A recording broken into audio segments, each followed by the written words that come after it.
Welcome to Tom's Messiaen vlog, episode 15.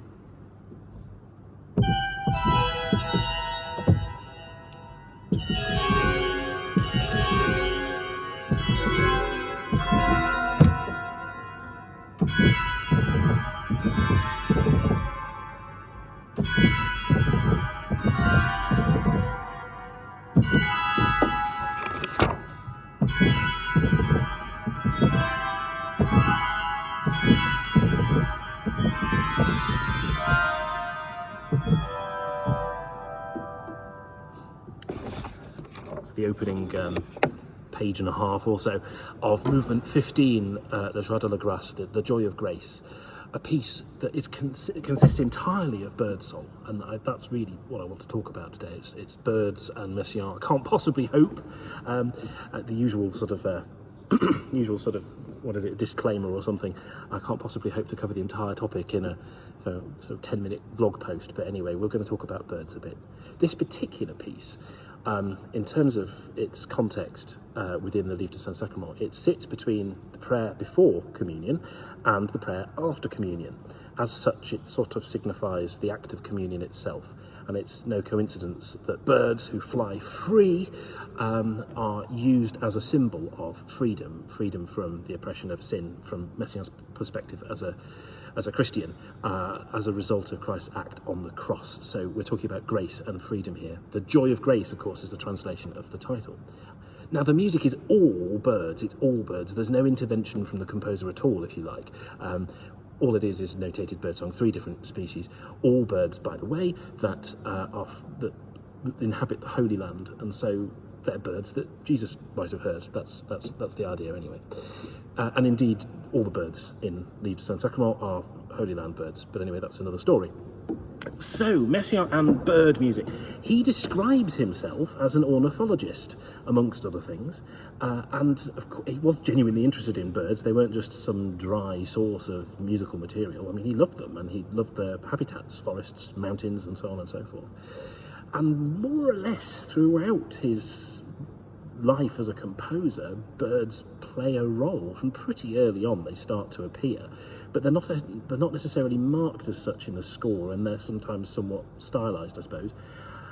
When you get, though, in organ terms, to the Messe de la Pentecôte and the Livre d'Orgue, the end of the 40s, early 50s, things have started to crystallize a bit more with Messiaen and birds. The species are mentioned in the score. You know, when a birdsong appears as a sort of a bracket, and he says that it's a blackbird or whatever it is. So that's a change. So that there's an increased precision's the wrong word really, because it's not that he wasn't precise before, but he starts to be more specific on the page anyway about what it is that he's using, which birds he's drawing the song from. And then in the Livre d'Orgue, of course, there's chant d'oiseau. There's a whole movement just of birds, which is something new as well. Now, that period, when he was writing those pieces in the late 40s, early 50s, Messiaen was innovating all over the place, and famously, of course, through his teaching and through his composing, inspired the next generation, Boulez and Stockhausen, with his experiments with serialism. Now, they went off and did their thing for the next few decades, sort of took what Messiaen did and ran with it. But for Messiaen, that wasn't enough. He decided to head off in a completely different creative direction. Serialism was not completely abandoned. It still occasionally plays a bit part in his work. This piece, Livre du Saint-Sacrement, Movement 12, that has 2 sections in it which are serial, but that's only 2 sections of one movement of an 18-movement work, so it plays a particular role at a particular point, but it's not a big deal. Whereas birds appear all over the place in Livre du Saint-Sacrement and in other pieces of Messiaen, and it is to birds that Messiaen turned throughout the 1950s, and then, for the rest of his life, not as the only source of musical material, of course, but as a very, very, very, very big part of his work. So his work with birds was another innovation, but not one that was copied by the younger generation at all. It was very much Messiaen's thing. And what happens in the 1950s, in the big bird piano pieces, he starts to harmonise the bird songs and to voice them, and later in orchestral works and organ works to orchestrate and to register bird songs in a particular way that sometimes, at least, is intended to reflect the timbre of that particular bird. So, in other words, you go from a single line played on a flute stop, which is or a little combination of stops, which is what happens in Messe de la Pentecôte and in the Livre d'Orgue. You go from that to something that's much more sort of filled out. Maybe you're playing a birdsong that has huge numbers of resonances underneath it, if you like. So you're playing sort of 5-6 part chords, perhaps, just to reflect the song of a particular bird. So that's something that happens. That's something that develops. Something else that develops, particularly in Catalogue d'Oiseaux, the big piano pieces in the 50s, is you start putting the birds in their habitats, and so Messiaen provides music that gives you a geographical context, perhaps some music to signify the sea or something like that, depending on the bird, of course. And you also hear, around the bird that is the feature of that particular piece, other species of birds that would be found in that habitat.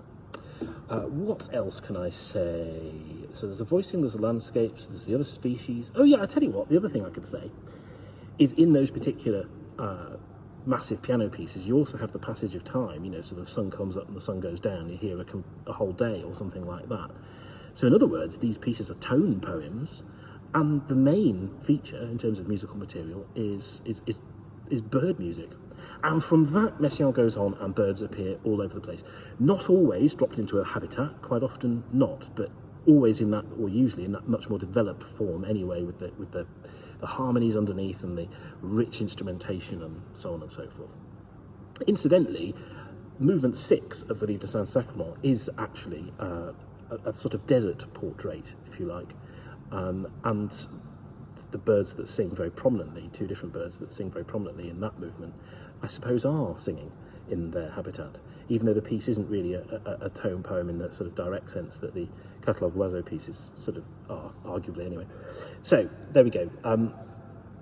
Now, what shall I say next? I think what I want to talk about, I was going to play you some bits of birds from the Livre du Saint-Sacrement just for fun, really, since I'm in Blackburn Cathedral and I've got the right stops. But before I do that, another word about accuracy of the accuracy of these bird transcriptions. It's something that's been debated, and Messiaen's been criticised in places over the accuracy of his bird transcriptions.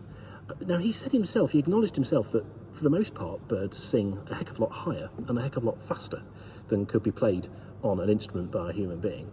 So, in other words, that the bird songs have been sort of dropped down to a different pitch or a different register and are played slower. So there's a sort of compromise, if you like, there.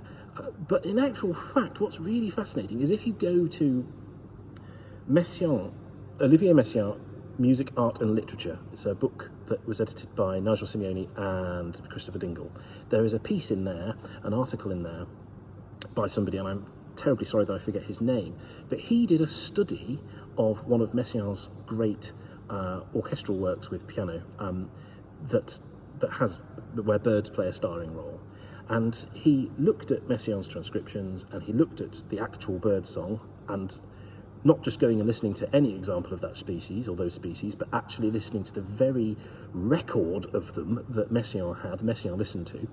I mean, often Messiaen was out in a forest or in a habitat notating directly, but with these particular birds, they were from places he hadn't been to. So he had an LP or whatever, a 78 or something of those bird songs. So that survives. So you can compare exactly Messiaen's transcriptions with the specific bird of that particular species that Messiaen was listening to. And the comparison has been made scientifically using some piece of technology, and guess what? There's a very high degree of fidelity, amazingly, taking into account the issues of register and speed, but all the proportions are there. So Messiaen's transcriptions of birds could be very accurate, but we must remember that to an extent they're impressionist. I mean, I probably shouldn't say that because they are more accurate than that. They're not supposed to be blurry exactly, but what I mean is they aren't supposed to be a sort of ornithological record. They're not supposed to be absolutely sort of, you play recordings of birds, wouldn't you, if you wanted totally accurate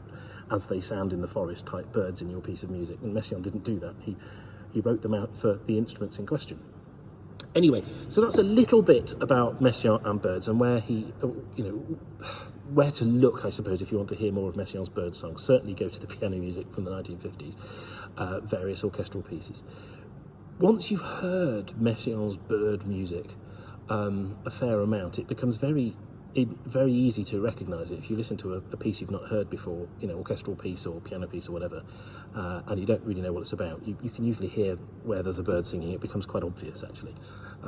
It's just such an important part of his writing, and I'm sure I've done a hugely amateurish job of telling you anything about it at all, but there we are.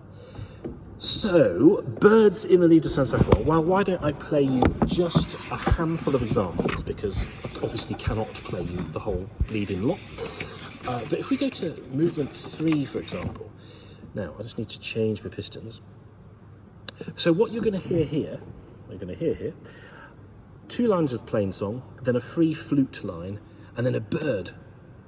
Tristans Grackle, or Tristram's thrush is the name of the bird, a Holy Land bird, of course, that suddenly cuts in on a very spicy registration, which presumably means that bird has a slightly sort of guttural sound to it. I've got to be honest, I'm not going to listen to the bird yet, which is sinful of me, but I will. Anyway, so here's the first page of movement 3.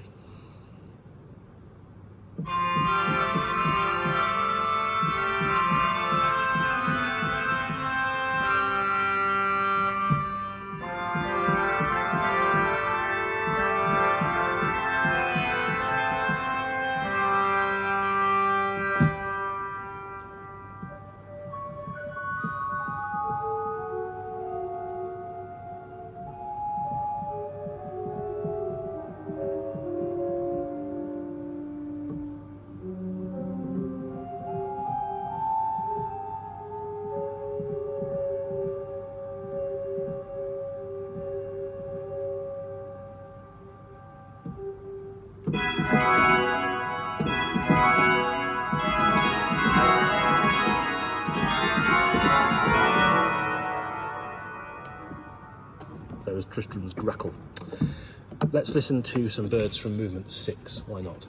Now then, I'm actually just going to double check the name of this bird. Gosh, this is amateurish as love, isn't it? I'm terribly sorry, I hope you'll forgive me. Oh yeah, this is the desert lark. Sorry, forgive me. I should have known that, but there we go. So, I need to find the right channel, so forgive me if I just faff around with all the buttons on the organ for a moment. There we go.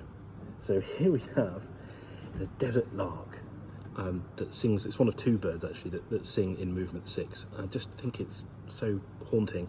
Registration, by the way, so simple: Nazard and 2-foot flute. End of. There we go.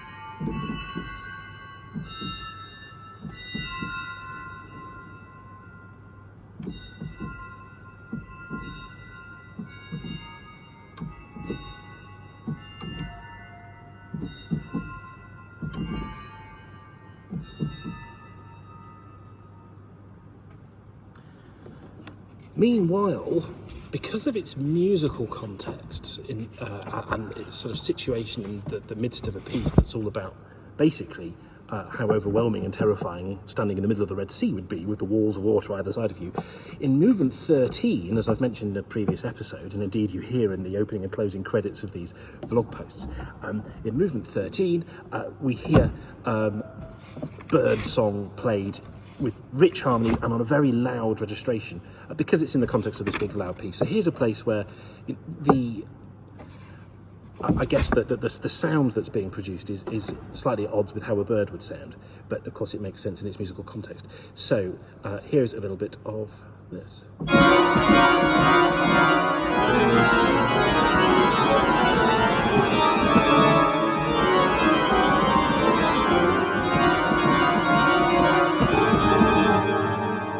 So dramatic. Incidentally, movement 13, I've talked about it before. I mean, it has to be heard to be believed here in Blackburn Cathedral. Just going off piste for a moment.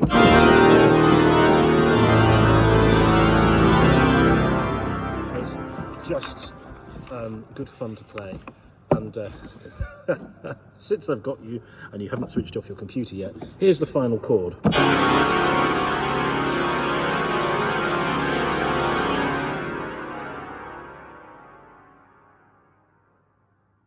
Bit different to my practice organ at home, eh? Anyway. Oh yeah, well there we go. I mean, I think I can stop there. You've heard some of the birds, and you've heard a bit of Movement 15 at the start, and a previous episode I played the Nightingale from Movement 8 as well. So I think we've done justice to Messiaen's birds. I also wanted, of course, for you to hear while I was in here, on at least on one occasion, some noises from this organ. Because so many of these vlog posts have been from my study at home in one form or another. So anyway, I hope that's been fun to hear. I hope that's been interesting and informative. My performance, at the time I'm recording this, my performance is actually tomorrow, but I'm not going to stop doing the Messiaen vlog because there will be future performances and various things in the pipeline, so my relationship with this piece is going to continue for some time. And then there's other Messiaen I'm going to be working on as well. So Tom's Messiaen vlog will continue, and how frequently I post I don't know, but you'll be made aware of it through the usual RCO channels when I do. There's plenty more to say, needless to say. So anyway, have a good one, and I shall see you at some point soon for episode 16.